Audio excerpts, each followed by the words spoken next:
नमस्कार दोस्तों, मैं गरिमा सिंह स्वागत करती हूँ आपका मेरे यूट्यूब चैनल जीएस विद गरिमा में। आज का क्वेश्चन देखते हैं।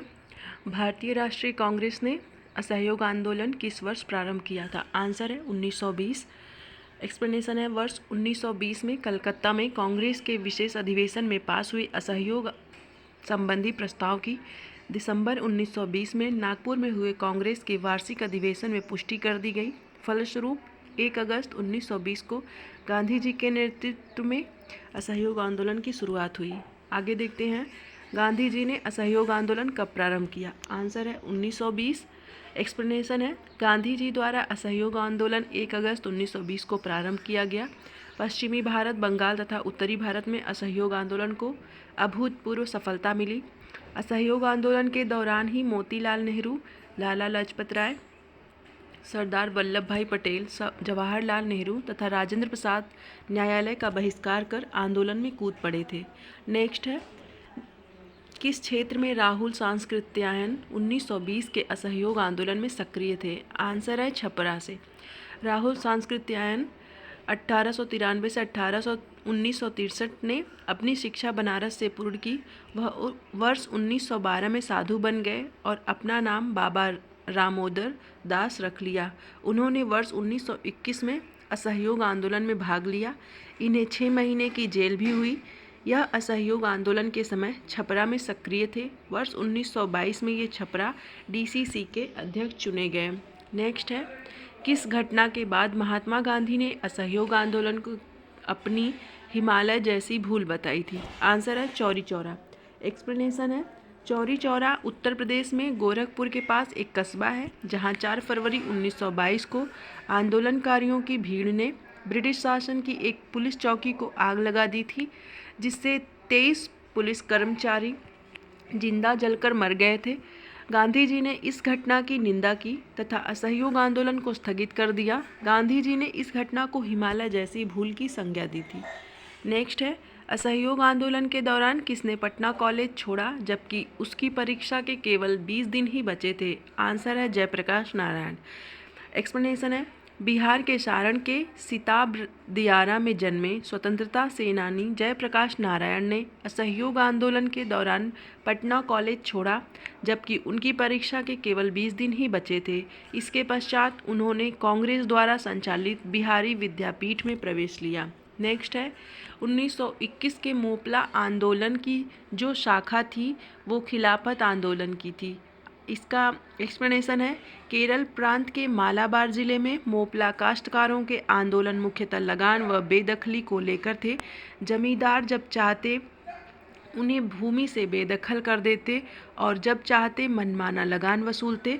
खिलाफत आंदोलन भी अपनी जड़ें जमाता जा रहा था। हालात ये हो गए कि खिलाफत आंदोलन एवं काश्तकारों की बैठक में फ़र्क करना मुश्किल हो गया। इस तरह दोनों आंदोलन एक दूसरे में समा गए। नेक्स्ट है, 1920-22 के असहयोग आंदोलन के दौरान बिहार में प्रचलित मान्यताओं में से एक यह भी थी कि उनकी जीत होगी क्योंकि गांधी को अंग्रेजों को हराने का तरीका पता था। एक्सप्लेनेशन देखते हैं, गांधी जी ने वर्ष 1918 में गुजरात के अहमदाबाद में मिल मजदूरों की हड़ताल का सफल नेतृत्व किया और वर्ष 1920 में उनके द्वारा ब्रिटिश सरकार के साथ अहिंसक असहयोग में न सिर्फ वस्तुओं बल्कि भारत में अंग्रेजों द्वारा संचालित या उनकी मदद से चल रहे संस्थानों जैसे विधायिका, न्यायालय, कार्यालय या स्कूल बहिष्कार में शामिल था। इस कार्यक्रम ने देश में जोश फूंक दिया और विदेशी शासन का फंदा काट दिया। गांधी जी ने हिंदुओं और मुसलमानों को भी एक साथ मंच पर ला दिया। गांधी जी का एक महान मानव के रूप में उदय उनके कृत्यों के फलस्वरूप अंग्रेजी शासकों में भय उत्पन्न होने के कारण बिहार के लोगों में विश्वास उत्पन्न हुआ कि हमारी जीत होगी, क्योंकि गांधी जी को अंग्रेजों को हराने का तरीका मालूम था। गांधी जी ने रचनात्मक कार्यों के जरिए अन्य भारतीय नेताओं के मुकाबले गांवों में निवास करने वाली देश की 90% जनता के बहुत अधिक निकट आ गए।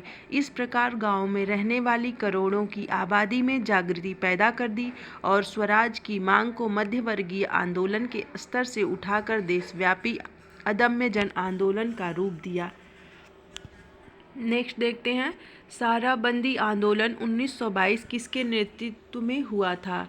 इसका आंसर है सरदार वल्लभ भाई पटेल। एक्सप्लेनेशन है, गुजरात के सूरत जिले में स्थित बारदोली वर्ष 1928 के बाद राजनीतिक गतिविधियों का केंद्र बन गया था।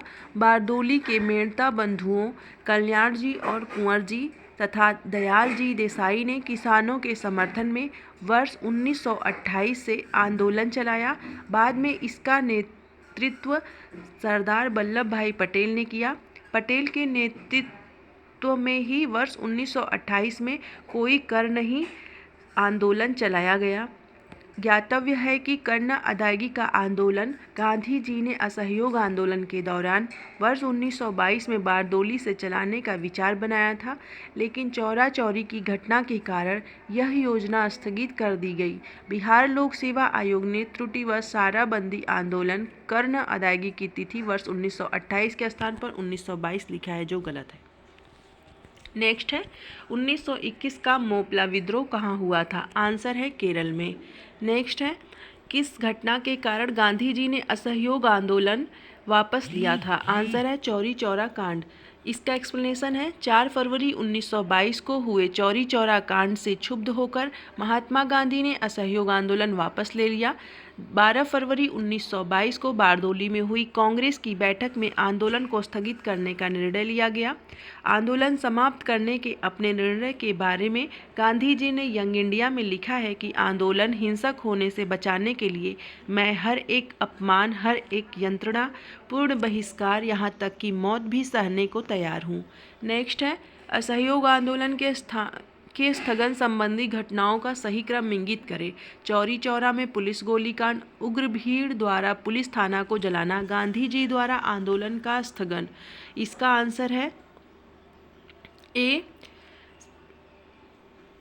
ये सीक्वेंस जो दिया गया है ये सही है। सबसे पहले इसका एक्सप्लेनेशन देखते हैं, सारा चीज़ क्लियर हो जाएगा। 4 फरवरी 1922 को चौरा चौरी में कांग्रेस और खिलाफत का एक जुलूस निकला। कुछ पुलिस वालों ने उनके साथ दुर्व्यवहार किया। परिणाम स्वरूप जुलूस में शामिल एक जत्थे ने पुलिस पर हमला बोल दिया। पुलिस ने गोली चलाई, फलतः भीड़ उत्तेजित हो गई और पुलिस पर हमला बोल दिया। सिपाही भागकर थाने में घुसे तो भीड़ ने थाने में आग लगा दी। इस घटना की खबर मिलते ही गांधी जी ने आंदोलन वापस ले लिया। 12 फरवरी 1922 को असहयोग आंदोलन समाप्त हो गया।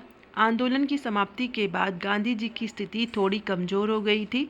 सरकार ने इस स्थिति का फ़ायदा उठाकर 10 मार्च 1922 को उन्हें गिरफ्तार कर 6 वर्ष की सजा दी। इस प्रकार विकल्प ए सही उत्तर है। नेक्स्ट है, लॉर्ड सिन्हा ने 1921 में कहाँ के गवर्नर पद से त्यागपत्र दिया था? आंसर है बिहार, उड़ीसा।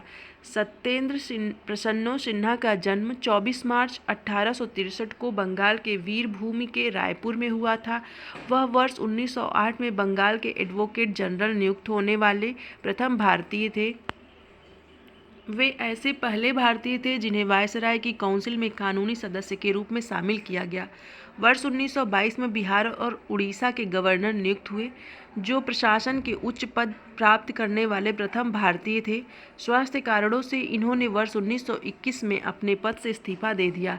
4 मार्च 1928 को इनकी मृत्यु हो गई।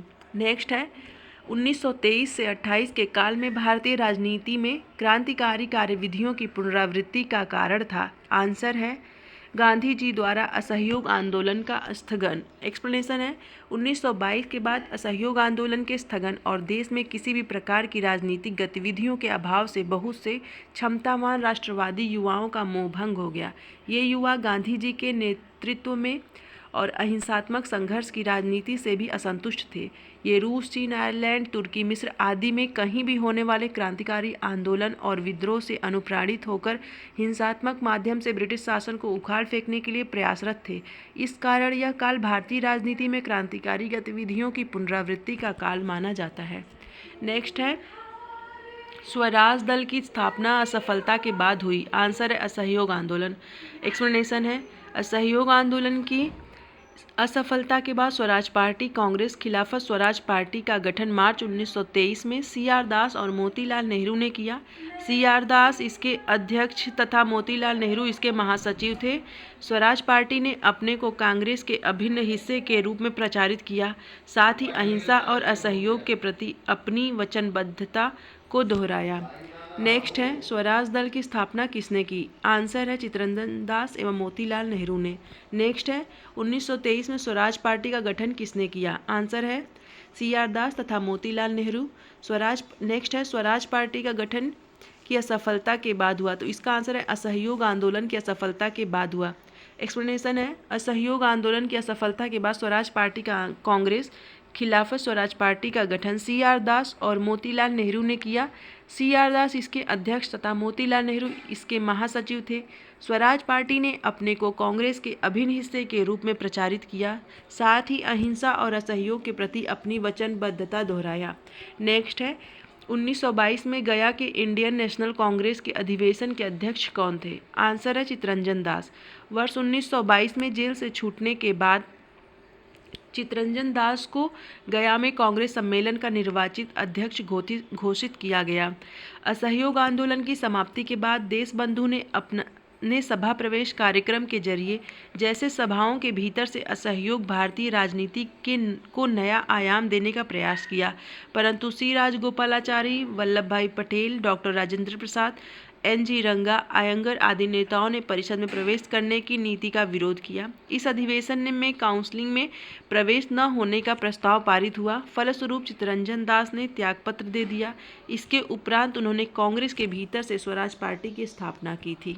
नेक्स्ट है, अतः सदैव सहमति के साथ और अक्सर वाणिज्य मंडल के निर्देशों पर भारत सरकार चलती है और इसे व्हाइट मैन्स बर्डन कहा जाता है। यह किसने कहा था? आंसर है सच्चिदानंद सिन्हा ने। नेक्स्ट है, साइमन कमीशन पहली बार भारत आया। आंसर है 1928 में। वर्ष 1919 के एक्ट में 10 वर्ष पर इसकी समीक्षा हेतु एक संवैधानिक आयोग के गठन का प्रावधान था। आयोग को यह देखना था कि यह अधिनियम व्यवहार में कहाँ तक सफल रहा तथा उत्तरदायी शासन की दिशा में कहाँ तक प्रगति करने की स्थिति में है, किंतु ब्रिटेन की कंजर्वेटिव सरकार ने इसकी समीक्षा हेतु 2 वर्ष पूर्व 1927 में ही साइमन कमीशन की नियुक्ति कर दी थी। सर जॉन साइमन की अध्यक्षता में गठित इस कमीशन में कुल 7 सदस्य थे। चूँकि इसमें सभी सदस्य अंग्रेज थे, इसलिए कांग्रेसियों ने इसे श्वेत कमीशन कहकर विरोध किया। साइमन कमीशन फरवरी 1928 को बम्बई पहुंचा। दोस्तों, अगर ये वीडियो आपको इन्फॉर्मेटिव लगती हो तो इस चैनल को सब्सक्राइब, शेयर और लाइक ज़रूर करें। Thank you.